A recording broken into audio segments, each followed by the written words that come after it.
Welcome to the Bridging the Gap podcast, where our mission is to encourage, equip, and empower every woman on her faith journey with Jesus Christ. Today, we are honored to hear from church planter, Bible teacher, author, and podcaster Bianca Juarez Olthoff as she has a conversation with our podcast host, Mykelti Bloom. In this episode, Bianca shares where the concept of her book, Grit, Don't Quit, came from. You'll also hear about endurance, perseverance, and the 3 Ps of resilience, while also joining discussions on rest, Sabbath, and when is the right time or situation to quit something. We hope you enjoy this podcast.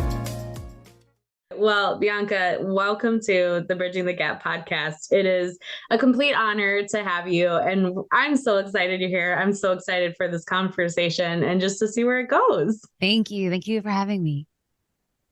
Now, it was so much fun to have you at Thrive, and this last year was incredible, and your messages were phenomenal. And it just always makes me curious when we have speakers on here who are also like creatives in different ways, where they're like writers, they're podcasters, speakers. I'm always just curious of like, do you have one of those trades that's like, okay, this is my favorite. This is my comfort zone. This is the one that challenges me a little bit. I'm always just curious. You know, I don't have any avenue that it feels like easier. I would say the most rewarding is pastoring. The most fun would be like some of the events, like creating a space where people can encounter the Spirit of God. That's probably the most fun. So like nights of worship or intimate gatherings of people. Like I love that. And then I would say writing is the most laborious.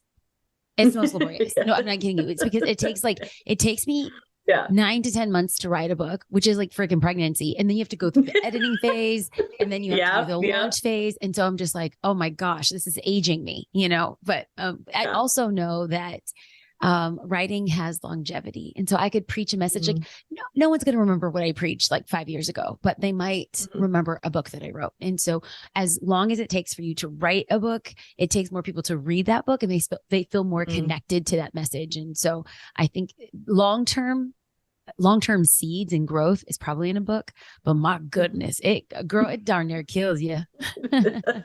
When people say you birthed a book, like literally. For you, you're like, yes, 9 months, I did the work. Yeah. I birthed and I'm screaming in pain. I'm like, it's crowning, get it out of me. I'm done. Oh no. And literally postpartum depression. Oh, it's a real thing in book writing. Cause you're like, I hope people love this baby. I don't know if I even love this baby. Like if it's ugly, should we put a big bow on it? Like, what do we do here? Really though. It's just so, I don't even know the word, but you're just like, okay, here I am, like the vulnerable, you know, it's just so vulnerable, like putting it all out there. Have you written a book? Oh, man. Yes. Yeah. Okay. Well, then, you know, Yep. And I wrote one with my mom, and I'm like mother-daughter relationships. And we walked through like our whole season as like a single mom and daughter. And so it's all of it. I mean, it's everything vulnerable you could think of. So I totally get it. Well, in our intro, we kind of give like a larger introduction, but I always love just asking, you know, our guests if they just can introduce themselves, because I love hearing, you know, people just share like, this is who I am. This is who I am, what I do. So could you do that for those of our listeners who might not be familiar with you? Absolutely. I'll first say that in the time that we get to spend together in, I don't know, 20, 30, 35 minutes that we get to spend together, I just want to let the listeners know that like, I'm honored that you have given me space in your ears. And space in your head and your heart. And I hope that whatever I say in the natural, that the Spirit of God does something in the supernatural. And so I don't want to waste your time, and I'm grateful for the listeners' time as well. And so my introduction would include that I'm a maximizer and I don't want to waste anyone's time. We'll start there. I'll also include that I am the lead pastor of the Father's House in Orange County, California. And I am a podcaster. I'm a writer. I am a stepmom. I am a daughter, a friend, a wife, a sister. And I'm currently recording this podcast with my dog sitting on my lap. Love it. Yeah. We're a little codependent. We have some issues we're trying to work through with the dog. Yeah. Well, mine's on my feet, so I get it. We're together. Oh, I love all of that. I mean, you do so many things. I don't know how you keep going. And didn't I just see somewhere that you're partnering with like Candace Cameron Bure with something? Yeah, so I was her co-host for this entire 13 episode season on her podcast. It was crazy. And then I just got back from Puerto Rico. I hosted a teen girls conference with Convoy of Hope. And so that was Wow. that was like such a gift. It was such a blessing. Just to be able to, I don't want anything. I just want to go serve the community. I want to partner with an organization that I love. And we got to host a conference for 150 teen girls, giving them opportunities for after school programs and sponsorships. And we were able even to create hygiene packs for other women their age around the world that don't have the opportunity that they have. So it was just this beautiful full circle moment. Yeah. Oh, that is incredible. You get to do some pretty incredible things. And that's just all for the kingdom of God, right? Just like that is so cool. But it is today, cool, but it also comes with like a big cost. And so I think that when we talk about like calling and we talk about opportunities, I think I just want to like normalize the conversation that like, I still have to do laundry. I still do with a lot of spiritual warfare. Life is really hard. Marriage is tough. Raising teenagers is tough. Leading is tough. And so, yes, a lot of cool opportunities, but I think it was Joyce Meyer who said, new levels, new devils. And so for the person out there who's listening and saying, you know, I'm stepping into whatever God has for me, it's amazing. It's worth it. But my God, pull your knickers up real high because it's for the big girls, you know? So yeah. I love the calling. I just love telling people about the cost of the calling as well. It's expensive. I mean, I really appreciate that. I think that there definitely can be this calling comparison is what I like to call it, where it's like, well, I'm just doing, you know, X, Y, and Z, but they're up there, like they're a speaker or they're a big worship leader or they're, you know, all of these cool things, like they have it all together. And it's like, I have a bigger target on my back in some ways, you know, it's like that type of the experience. So absolutely. That is such a good point. Yeah. So you have a book that we established before we started recording. Didn't just come out, but it feels like it just came out. Time is flying, but it is, you know, one of many. You have so many incredible books, but this new one that came out, you know, Grit, Don't Quit.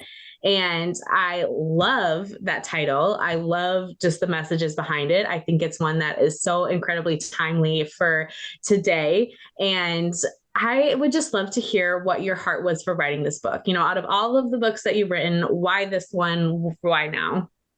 You know, I think taking a look like at this cultural moment, taking a look of saying, okay, where are people at? Where am I at? Where's the church at? Where's culture at?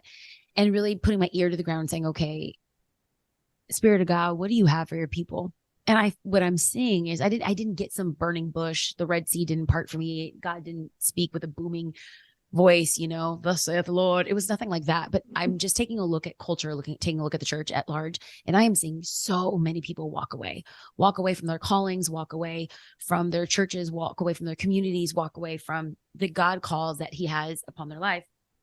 And I wanted to speak to and resource, not with a message of condemnation, you know, don't quit, you quitters, but more along the lines of here's how we don't quit.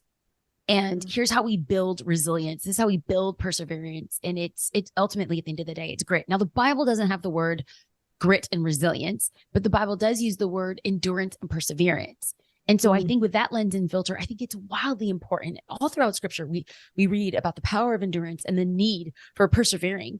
And then there's also this beautiful benefit that we get. And sometimes people hear benefit and think, okay, well, if I endure, I lose the 30 pounds. If I endure, my marriage is perfect. If I endure, I get pregnant. If I endure, whatever, fill in the blank. When the truth of the matter is I endure and I give God glory. I endure and my soul is strengthened. I persevere and I push into my destiny and my calling. And I think it's just reframing that a little bit for people and then making it super practical. Like my goal in this was people are on the mat of life. They feel like they're exhausted. They're tired. They want to give up. They want to walk away. And I just want to speak to that one shred of faith and say, there's more in you. God has something for you. Stay the course. The promised land draws near. This is how you do it. And so that was the heart behind it. But the funny thing is I thought I was writing this book for the old version of me. And what I realized in retrospect is I was writing this book for the things that the Lord's going to have me walk through now. So as much as I say, I hope this book gets in the hands of so many people, yes, that's true. I hope it does. And I know it's a resource, but the truth for me is God's using it to speak to me in this season of my life. And I need to persevere. I need to not quit. I need to put my hand to the plow. This is the call. This is the cost of my calling. Let's move forward. So that's the reason why we started the book. Oh, that's so good. And again, I just think it's such a timely message because I don't know if you feel this way, but I feel like I see so much in any avenue, social media interactions with people where it's just so easy to quit now. We're like, nah, I don't want to do it anymore. And I don't know if that comes to this with this like perspective of people don't want to be an amateur at something anymore. And it's like, I'm going to try. And if I'm not good at it, then it's like, okay, I'll move on to the next thing. So, and just in navigating hard seasons, it's so easy to give up. And so what are just signs of personal, physical, relational burnout? Because I think a lot of that quit comes from that. We're tired, we're burnt out, we don't want to do it anymore. And then how do we choose to build that resilience? Because I love that word choose, because I do think it's a choice. We have to actively decide, no, I'm going to step into what I have to do next. So what are your thoughts on all of that? Okay, so let's talk about burnout, and let's talk about it from two different perspectives. There's burnout because we truly are operating at all cylinders and we've said yes to too much. And we've put so many things over our mental health, over our emotional health, and over our spiritual health. And they could even be for spiritual things. It could be that you've burned yourself out in ministry. It could be you burned yourself out in being your kid's classroom mom. There's a lot of things that you can experience real legit burnout. And it could be because we're trying to fill a gap. We're trying to feel significant. We're trying to walk into a sense of purpose. But then there's this whole other side. And and if we can break these down to percentages, as a pastor of a large, growing, young church, these are what I'm seeing. And even as I speak to the capital C church around the nation, I'm seeing that there's a larger percentage, I would say probably 70% of people who are walking away or saying, quote, burnout because they're mismanaging energy. And it's not, please hear me say, I'm not saying get organized. You're burning out because you're not organized. You're hearing me say, are you taking the time to rest and recoup in a way that's life-giving? And so when people say like, well, yeah, I just stayed in my bed and watched Netflix all day. What people don't understand is that though that might be mind numbing, that's not mind rejuvenating. Or, like I went to go get a pedicure. That's great. But if you're on your phone and you're on Instagram and you're constantly comparing, that's not filling your cup. So I think there's a lot of layered nuances around the word Sabbath. Some people are like, you have to Sabbath this way. And then some other people will say like, I'm under the New Testament. There's no such thing. I'm not under the law. It's not Sabbath is the law. I have never heard that one. I'm not going to lie. You haven't? I have not heard somebody say that's under the old law. I'm under the new law. That was the first. No. It's true. So people say, I'm not Jewish. That's the law. I'm under grace. I'm under the law of grace, which is Jesus. And Jesus. So remember when Jesus was like healing on the Sabbath. And so a lot of New Testament Christians will say, well, I don't have to do that because Jesus was able to serve and heal and eat on the Sabbath. And like, so this is a fun conversation.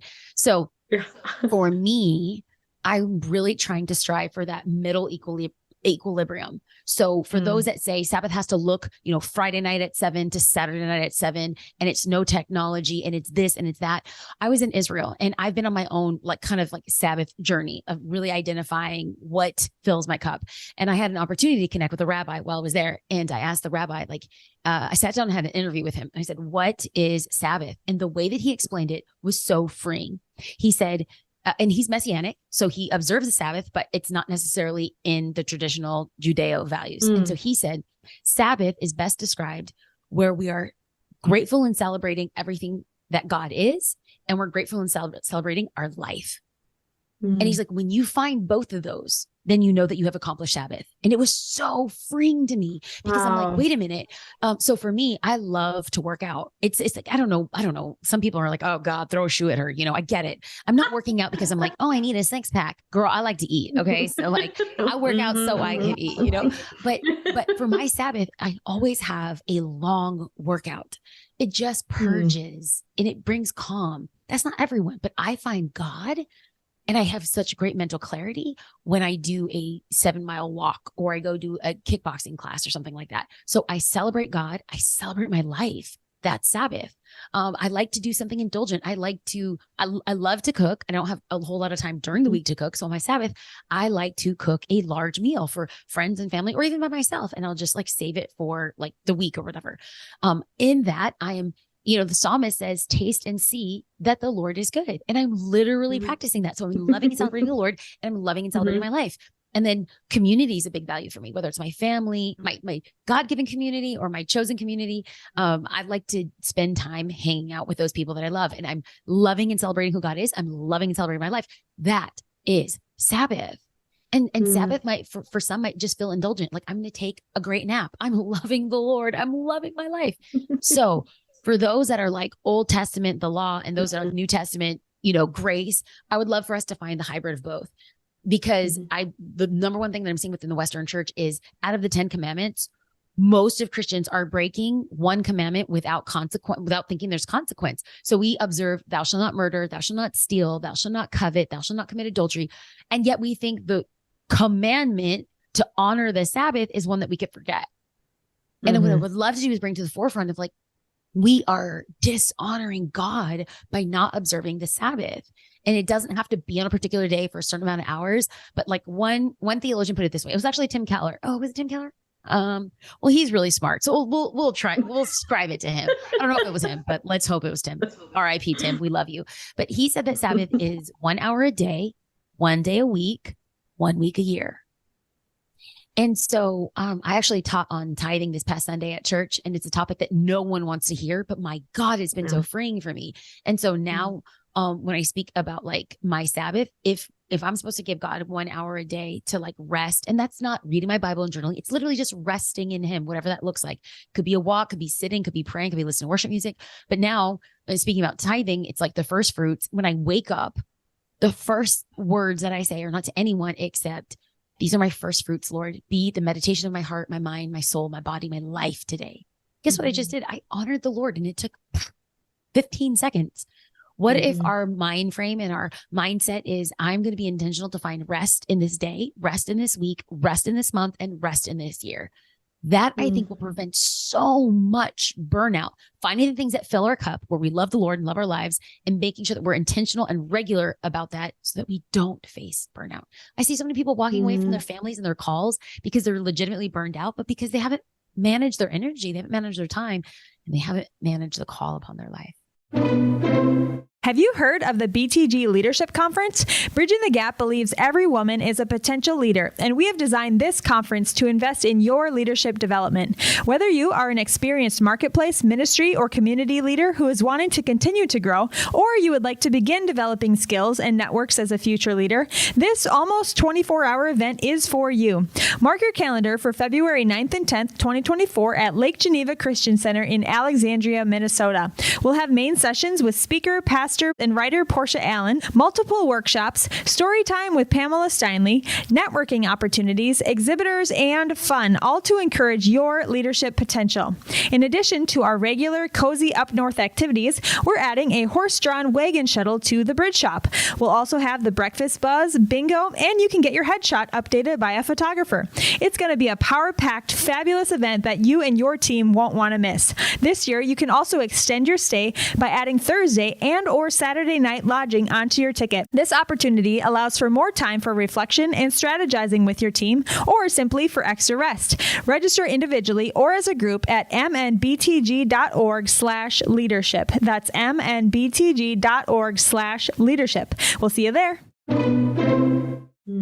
That's so good. And that is a really freeing message about Sabbath. I mean, I just have never heard it presented that way either. And because I think that there can be a lot of like stress and tension and just like confusion around Sabbath. Even for me, it's like, what can I do? What can I not do? I'm a very like productive, motivated working person. I'm like, can I check my emails today? Can I, my husband's like, hey, let's clean out the basement. I'm like, can we? It's like, there's like a little bit of like, what's allowed? So that's just like a really good kind of staple of looking at it with both of those. Can I push a button? Yeah. Okay, so for somebody where you said, I'm a self-professed, productive junkie. That's what I'm going to call you. Yeah. Okay. Yeah. Does cleaning out your basement and checking email, does that make you love the Lord and love your life? I love doing it. Yeah. I find joy in cleaning and organizing and doing things like that. And do you feel like it's a way of honoring the Lord? I think so. I mean, I'm And so being maybe a walk good away, steward of what I have. I don't know. Something along that line. And then do you feel refreshed after doing it? Oh, yeah. Then I'm going to release you in the way that the rabbi has released me and say, then you're loving your life and you're loving your Lord. There you go. Good. My husband will be so happy to hear that. I'm going to tell you, girl, the idea of checking my email and cleaning out a basement right now, I'm like, that gives me hives. Like, absolutely not. That feels like purgatory. And now we're mixing. I love it. Now I'm saying no, absolutely not. And for someone out there that's like, oh no, purgatory, like I get it. It's a joke, guys. I don't really believe in purgatory, but just really feels Take like a breath. Hades. Yeah. I love that. That is very freeing. I hope everyone else feels as free as I do now. I always say these podcasts make me so happy because I always learn a little bit of something whenever I get to do them. But I want to kind of focus again on that word, like the choice, like choosing to do it. And I think that we just live in a time where we get so much noise from every direction and we can get so bogged down. I mean, depression, it's just so many things. And so when we're confronted with like, this is what we need to do to choose to build resilience, what are just like practical things that maybe you've done in your life or you have seen other people demonstrate really beautifully of how we can kind of get out of that funk, honestly, and just kind of keep going and finding our resilience? Beautiful thing is like, I've studied the concept, the notion of grit and resilience for over 2 years now. And what I've done is I called scientific research, I called academic research, I called biblical principles. And there's these 3 overlapping values that determine who is resilient and how to build resilience. So, because I'm naturally a preacher at heart, they all begin with the letter P. It was either that I'm a preacher or was raised on Sesame Street. Both are true. Okay. But the 3 P's of resilience, and this is the hallmark, the rubric, the barometer of resilience, as well as how to grow resilience. The first one, the first P is perspective. And perspective, the definition of perspective, I actually shared this at Bridging the Gap, but perspective is an honest evaluation of reality while maintaining truth. So an honest assessment of reality, honest evaluation of reality while maintaining like hope. That's what we're holding on to. So you can be struggling in your marriage. An honest assessment of your marriage is this sucks while maintaining hope. But we're meeting with our pastor. We're in therapy. We have honest dialogue. So it's an honest assessment while maintaining hope. So having that healthy perspective, this is what I didn't say when we were together at conference, but this research actually comes and was started by a general in the military, James Stockdale. And this is the Stockdale paradox, that those that were in POWs, prisoners of war, those that were like, hey, we're going to get rescued next week. And then next week comes, we're going to get rescued next month. Hey, we're going to get out of here by Christmas. And when all those markers came and went, they were the first ones to get sick, the first ones to die off, or the first ones to lose epic amounts of hope and give up. And yet the ones that were like, well, the reality is that we're prisoners of war and we believe that people care about us and are trying, but we're going to have to defend and fight for ourselves. Those were the ones that survived being prisoners of war. So the Stockdale principle is an honest assessment of reality while maintaining hope. And the second P that we have is, the first P is perspective. The second P is purpose. It's like, how can I find the purpose in the midst of this pain? Now, somebody out there is going to be really annoyed because they're going to be like, that's some Pollyanna principle, like, let's make lemonade out of lemons. Well, I mean, that principle does remain, but the truth of the matter is that we make lemonade out of lemons, but then save the seeds and plant them so that from those seeds comes an orchard that people can walk in and eat of our fruit. So what is the purpose in everything that you're going through? Finding that, holding on to that, and believing. For those that are listening to the podcast and believers of Jesus, is that it's Romans 8:28. And that's annoying to a lot of people going through pain. But the truth of the matter is all things work all things work together for good for those that love the Lord. So we have to believe that whether on earth or in heaven, God is going to redeem the situation. And if it's not redeemed, then God isn't done. And then the last P is pivot. And that's for this is critical for resilient people, building resilience and maintaining resilience. It's when life hits you in one direction, you move in a different direction, but you keep flowing. There's a wall in front of you. You figure out how to scale the wall. You can't scale the wall. You destroy the wall. You can't destroy the wall, march around the wall like the children of Israel at Jericho. You know what I'm saying? You are always just finding solutions. Those 3 P's, perspective, purpose, and pivot, that is what qualifies and quantifies and defines a resilient person. Yeah. Those are so good and just really tangible too. And just like figuring out your next steps. And, when we're looking at this word resilience, like I think a lot of people can get confused on what it is and what it isn't. So I don't know if you would be able to like break it down. Cause like for me, for example, when I think of resilience, I think of working hard, even in adversity, but it's not staying in an unhealthy situation and because you don't want to quit.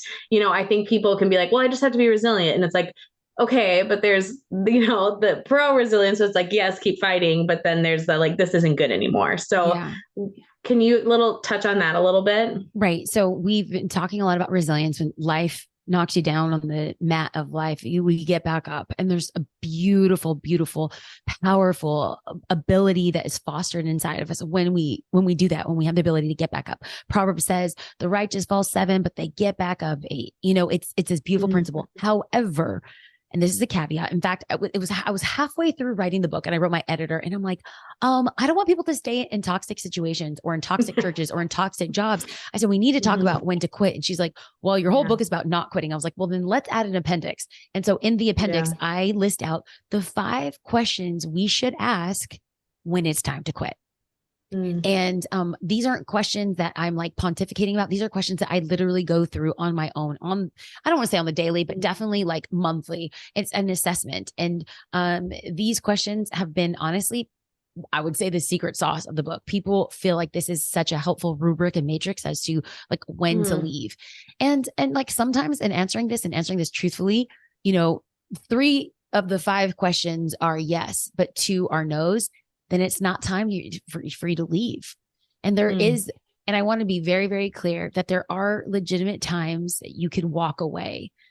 If there's abuse in a situation, if there's infidelity in a situation, if there's toxicity in a situation, and this is a buzzword, toxic, they're toxic. This job is toxic. Toxic is a very big buzzword right now. And so I would encourage people to bring in a licensed clinical therapist or a licensed clinical counselor to help you navigate what is deemed toxic.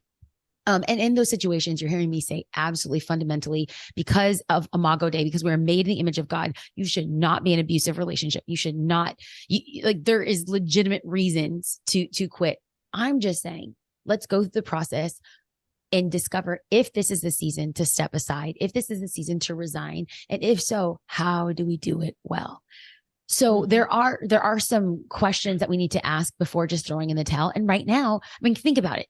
It's so easy. You can get food delivered to your door. You can get Amazon delivered to your door. You can get Target and Walmart delivered to your door. You can get a booty call delivered to your door, like within, moments. It's true. And so the idea of having to wait, we live in an instant access to access culture. We have microwaves, we have Instapots, we have Instacart, we have Instagram. Everything is like now.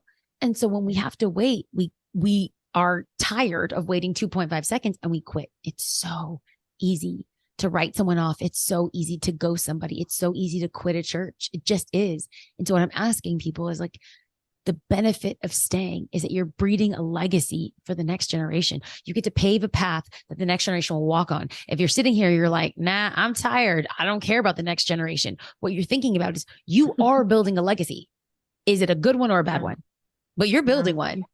Is it going to serve you and the future generations, or is it going to have you cause consequence in your life and the life of the next generation? So I'm really passionate, like Paul the Apostle. He's just like, I have fought the good fight. I have run the race. I have poured myself out like a drink offering. And that's, I believe, how I want to live my life. It's how Jesus lived his life. And I think that we find the most fulfillment and reward when we live the life that God has called us to live, even through the hard, even through the tough, even when we want to throw in the towel. Yeah. Yeah. And I think that there's just so much shame around quitting. There's just so much shame that's wrapped into, well, then you're a quitter, like you didn't try hard enough. And that can be super discouraging for so many people. And I really, when you're talking, I'm just thinking of honestly the story of Joseph. It always throws me sometimes when I see that like God gave him a dream, and he gives him this dream and this vision. And then he has to wait like 12 years or something to have it fulfilled.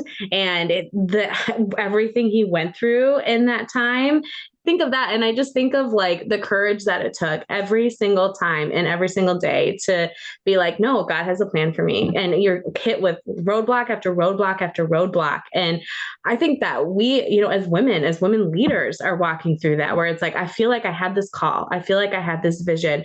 And now it's roadblock after roadblock after roadblock. And it's like, do I quit? Do I give up? I don't know. What encouragement do you have for someone that might be in that? Like, man, I've had this dream. I feel like this is what God's asked me to do, and I'm losing my grit. Like, how do I keep going really in that? Just speaking to that encouragement piece. So I think the best thing that I can do is to give a quick story. So I felt like the Lord was calling me to step into serve the incarcerated. I had no idea how this was going to happen. And so, I started knocking on doors. They were all shut. It didn't make sense. And then randomly I got an invite to a prison or jail in Lubbock, Texas. I went in and served the incarcerated. It was beautiful. We hosted a conference, and it was like not one, not two, but 3 conferences. And while I was there, it was like our 3rd conference. And there was an inmate who, during worship, came up to the microphone and asked me if she could take the microphone.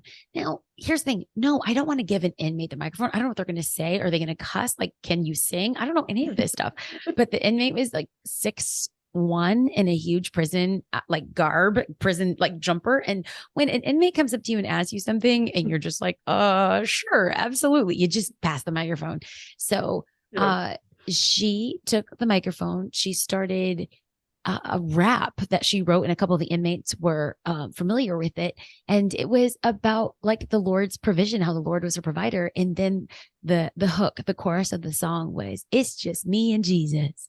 It's just me and Jesus." And before I know it, the whole prison pod was like in with her. And we were all saying, "It's just me and Jesus. It's just me and Jesus." Now, the thing about prison ministry is that you serve and you don't know if you're ever going to see these people again. And 3 years later, I'm speaking at an event in Dallas, Texas. There is 8,000 women in this auditorium, and I preached the message and I walked backstage. It was so hot. By the way, like I'm like, when I preach, I'm like TD Jakes in the middle of July with no AC when I preach. I'm like sweating, right? So I get off stage and I go towards the back, and I didn't want to talk to anyone because I just want to go to the bathroom and wipe off sweat. Like I'm dripping sweat. And as I was walking down the corridor, I hear somebody shout out, "Pastor Bianca." And I turned, they were at a distance I couldn't really recognize, but I just kind of like waved, and I wanted to make my way over to the bathroom. And she called my name again. Well, the security guard that was with me said, like, "Do you know that person?" I said, "No, I don't. I'm just trying to make it to the bathroom really quick." And then out of nowhere, I see the person who's calling my name's wearing a volunteer t-shirt and shouts, "It's just me and Jesus. It's just me and Jesus." And I look and I realized who it was. And it was the inmate from the Lubbock County Jail. And I was like, oh my gosh, I ran over to her. And 3 years after us meeting, she was serving the Lord. She was still attending a church, and she saw that I was going to be at this conference, but the conference was sold out. And the only way that she can get into the conference is by serving and like volunteering. So she came in, she was wearing a volunteer shirt, and I ran into her afterwards randomly. And I mean, there's 8,000 women in this auditorium, this arena. And yet I like caught her. I saw her. I got to meet up with her. I embraced her. I hugged her, and I'm so embarrassed to say this. I started sobbing, and I started sobbing not because I was sad. I was sobbing because God is faithful, because you think I can't do this. You think it's not worth it. You think it doesn't matter. And it won't be until years later. Sometimes it's 3, sometimes it's 10, sometimes it's 20 years later where you get to see the fruit of your impact. It might feel insignificant to you, but it's in those moments where you say, God was with me the entire time, and the seeds that I planted, I will see a harvest. That's so good. Oh, that's so good. Thank you for sharing that story. I just feel like hopefully that encourages a lot of women, and just like, we don't know the full story. We don't know our full story, and only God does. And he sees the future. He sees what our seeds of weeping will harvest into joy. And he sees all of that. And so I just am praying that people really soak that in today. But I feel like that is such a perfect place to end. Is there any final thoughts that you have that you wanted to share? And definitely let us know, where can we get your book? Yeah, absolutely. So people can get the book at Barnes and Noble, Amazon, and it's called Grit, Don't Quit. And you can also buy Play with Fire and How to Have Your Life Not Suck. Those are my other books. Also, I have a podcast called We're Going There. And for anyone that wants to follow on social media, it's at Bianca Olthoff. And for more information, BiancaOlthoff.com. So good. Definitely follow along. And we just, again, loved having you at Thrive this year. It was a party. All of you guys being friends and knowing each other, it just like really made it super special and really fun. So I hope you can come back and join us sometime. Thank you for having me. Thank you for joining us for this episode of the Bridging the Gap podcast. We were honored to hear from Bianca Juarez Olthoff on when to grit and when to quit. You can learn about Bianca and find resources, including her book, Grit, Don't Quit, and her podcast at BiancaOlthoff.com and by following Bianca Olthoff on social media. You can also find more on Bridging the Gap at mnbtg.org by downloading the Bridging the Gap app through your app store or by following MNBTG on social media. We also invite you to take a moment to rate and review this podcast to help others find this resource as well. Thank you for joining us today, and we look forward to being with you next time on the Bridging the Gap podcast.